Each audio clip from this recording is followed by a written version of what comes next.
कि मछली के बच्चे को कभी तैरना नहीं सिखाया जाता। पूरे हिंदुस्तान में हमें कठुआ कठुआ कह के सरकार बनाया है सेंट्रल में, कठुआ कठुआ कह के सरकार बनाया सेंट्रल में। अब ये यूपी में वोट कठुआ कह के सरकार बनाने जा रहे हैं। हम वोट का समंदर है, वो वोट का नदी और नाला है। तो क्या कभी समंदर को नदियां नाले रास्ता दिखाते हैं? और यही लोग जो हमारी माँ बहन बेटियों को बेवा करने की बात करते हैं, अगले ही पल हमारे हिमायती बन के तलाक की बात करने लगते हैं। ऐ सियासतदारों सुन लो, हम सीने पे गोली खाएंगे, मुरली मनोहर जोशी तुम सीने पे गोली नहीं खाओगे। लेकिन जैसा कि मैं एक सियासी घर में पैदा हुआ और बड़ा हुआ, जो कि मैं एक तालिबे इल्म हूं, अभी एक स्टूडेंट हूं, लेकिन सियासी माहौल में रहा। और एक बात कहा जाता है कि मछली के बच्चे को कभी तैरना नहीं सिखाया जाता।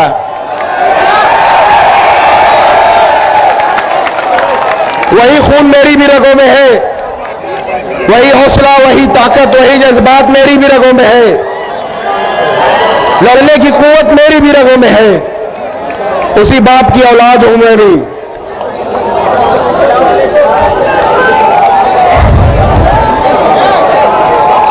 मैं आज जो मैं देख रहा हूं, और से सुनिए मेरी बात, बहुत जरूरी बात है ये।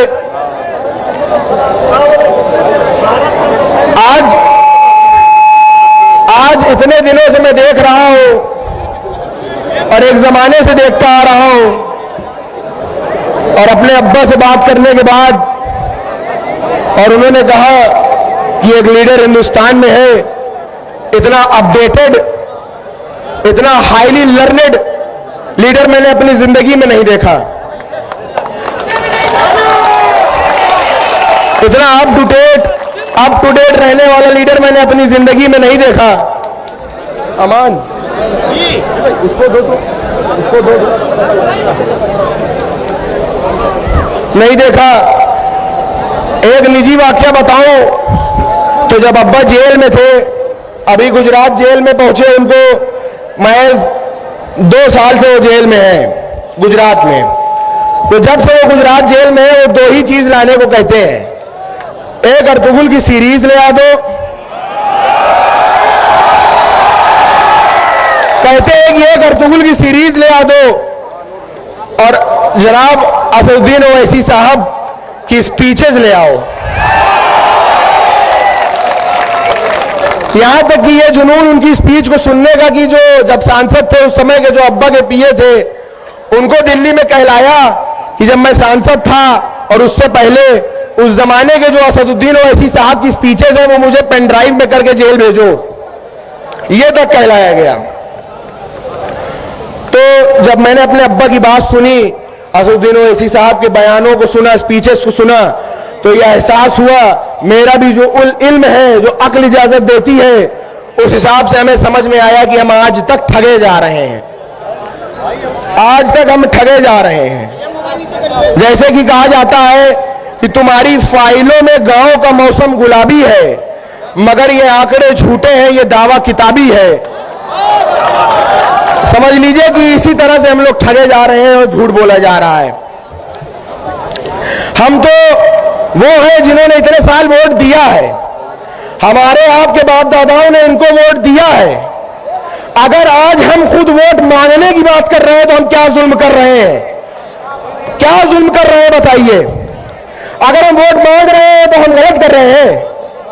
हमारे साथ अगर हमारे हिंदू भाई, मुसलमान सब साथ में है, हिंदू भाई है, सिख भाई है, ईसाई भाई है, उनको ये पार्टी अगर मौका देने की और उनको हिंदुस्तान को कॉन्स्टिट्यूशन पे चलाने में दखल देने की बात करती है और सबको लेकर साथ चलने की बात करती है, तो अगर हम आजादी के 75 साल के बाद अगर हम अपना हक मांग रहे हैं तो क्या गलत कर रहे हैं? बहुत से लोग यहाँ उत्तर प्रदेश में और भी जगह हिंदुस्तानों में हमको कहते हैं वोट कठुआ। सुनिएगा, हमको कहते हैं वोट कठुआ। बीजेपी और आरएसएस ने पूरे हिंदुस्तान में हमें कठुआ कठुआ कह के सरकार बनाया है सेंट्रल में। कठुआ कठुआ कह के सरकार बनाया सेंट्रल में। अब ये यूपी में वोट कटुआ कह के सरकार बनाने जा रहे हैं। तो हम चलिए, अगर हम कटुआ कहलाए जाने से कभी शर्माए नहीं, हम कभी नहीं शर्माए, तो वोट कटुआ कहलाए जाने से क्या शर्माएंगे। कहते हैं ये लोग वोट कटुआ, और सबसे ज्यादा तकलीफ तब होती है जब अपने कुछ भाई भी उसी में शामिल हो जाते हैं। हम इधर 22% है 100 में, 100 में हम 22% हैं। यहां कोई 7 है, कोई 8 है, कोई 10 है। हम वोट का समंदर है, वो वोट का नदी और नाला है। हम वोट का समंदर है, वो वोट का नदी और नाला है। तो क्या कभी समंदर को नदी और नाले रास्ता दिखाते हैं? कि नदी और नाले आके मिलते हैं समंदर में, आके ये मिलते हैं हमें, ना कि हम इनसे गुजरते हैं। ये अपने अंदर एक एहसास लाइए, कभी किसी से कम ना समझिए। एक नारा रखिए कि हम पर क्यों कटुओं का नारा है, अरे 100 में 22 हमारा है। हम पर क्यों कटुओं का नारा है, 100 में 22 हमारा है। अगर मैं बचपने की बात करूं कुछ, तो मैं छोटा सा था, सुनिएगा। तो मैं छोटा सा था और स्कूल जाता था पढ़ने। एक मिनट यार, भैया सुन लो, जरा सुन लो यार, बात ना करो, सुन लो। जब स्कूल में जाता था तो देखता था दीवारों में लिखा होता था कि तेल लगाओ डाबर का, नाम मिटा दो बाबर का। और लिखा होता था कि मुसलमानों तुम्हारा स्थान पाकिस्तान या कब्रिस्तान। तो ये मैं सोचता था कि ये किसको कहने की बात कर रहे हैं। मैं स्कूल जाता था तो पढ़ता था कि बाबर तो एक राजा था, औरंगजेब एक राजा था, ये किसको इशारा करने की बात कर रहे हैं। बाद में मुझे एहसास हुआ कि ये हमें इशारा करते हैं। और यही लोग जो हमारी माँ बहन बेटियों को बेवा करने की बात करते हैं, अगले ही पल हमारे हिमायती बन के तलाक की बात करने लगते हैं। ये कहां करे वहां से बताइए, इन पे कैसे भरोसा करा जाए। आप खुद सोचिए कि एक तरफ हमारी माँ बहनों को बेवा कर रहे हैं, दूसरी तरफ तलाक की बात कर रहे हैं। यकीन करने लायक है कि नहीं है ये लोग? आप बताइए। और हमसे बड़ा देशभक्त कौन है? हमारे पास चॉइस थी, चाहते तो जा सकते थे। कौन है हमसे बड़ा देशभक्त? चॉइस थी हमारे पास, जा सकते थे लेकिन रुक गए। हम वो नहीं है जो कराची चले गए, उनमें से नहीं हम रुक गए। चाहते तो चले जाते बाप दादा हमारे, लेकिन नहीं गए, रुक गए। और हमारी पुश्तें यही दफन होंगी इंशाअल्लाह इसी मिट्टी में। ये हमसे वफादारी का सबूत मांगते हैं, वफादारी का सबूत मांगते हैं ये लोग। और ये भी सुन लें कि जरूरत पड़ेगी तो इसी मिट्टी के लिए कुर्बानी भी देने को हम हाजिर हैं, कुर्बानी भी देंगे हम। और हमारा मजहब भी सिखाता है कि जहां रहो उसके वफादार रहो, वफादार रहना जरूरी है। और ये अब्बा ने तब भी कहा था कि ए लोगों, ऐ सियासतदारों सुन लो, हम सीने पे गोली खाएंगे, मुरली मनोहर जोशी तुम सीने पे गोली नहीं खाओगे। ये अब्बा ने बोला था।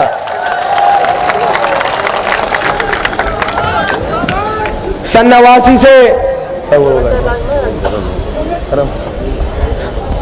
सन 89 से तारीख है कि आज तक किसी दंगे के वजह से, दंगे की आग के वजह से इलाहाबाद के आसपास का घर कभी किसी ने जलाया नहीं।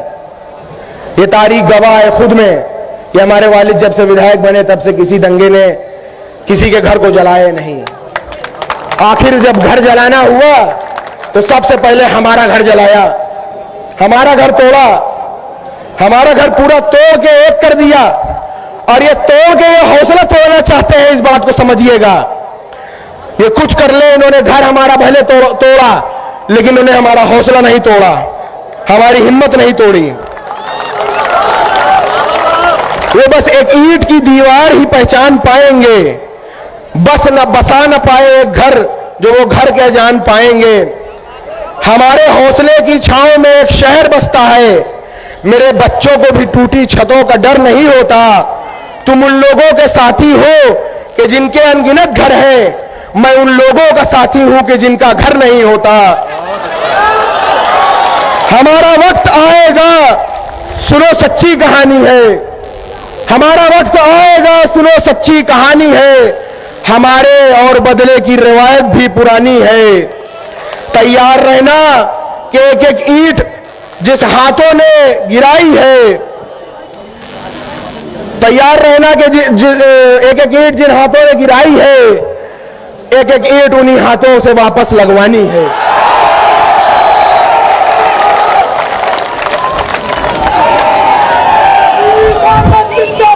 मेरी माँ से कहा मैंने, मेरी माँ से कहा मैंने कि अब्बा ने जुल्म के खिलाफ आवाज उठाई। आज 26 साल से उन्हें जेल में देख रही हैं, मेरे चचा को जेल में देख रही हैं, मेरे भाई को, अपने बड़े बेटे को जेल में देख रही हैं।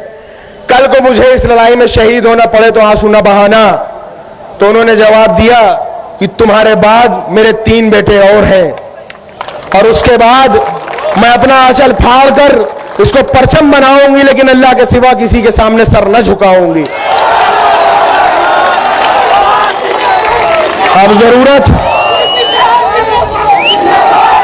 अब जरूरत हमें आपको है कि किसी की दलाली बाजारी न किया जाए, किसी का झंडा ना उठाया जाए।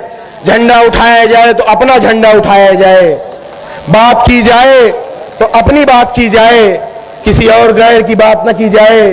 हमारे साथ अगर हक पे चलने वाले लोग हर तरीके से जुड़ने को तैयार हैं, तो हम वो लोग हैं जो हक के लिए जान दे सकते हैं, एक पल को नहीं सोचते। हम उनमें से हैं। आज के बाद ऐसा करिए कि कोई नेता ये न कहे कि जाओ लग जाओ काम करो। नेता ये कहे कि हमारे साथ जुड़ जाइए, काम कर लीजिए। ये ताकत बनाइए, अपने अंदर इकट्ठा होने की ताकत बनाइए। बहुत बहुत गुजारिश है आपसे कि इस संगठन को मजबूत करिए। और अब हमारी अम्मी अब्बा के भेजे हुए खत को पढ़ेंगी, जो अब्बा ने साबरमती जेल से अपने अवाम के लिए भेजा है। अस्सलाम वालेकुम।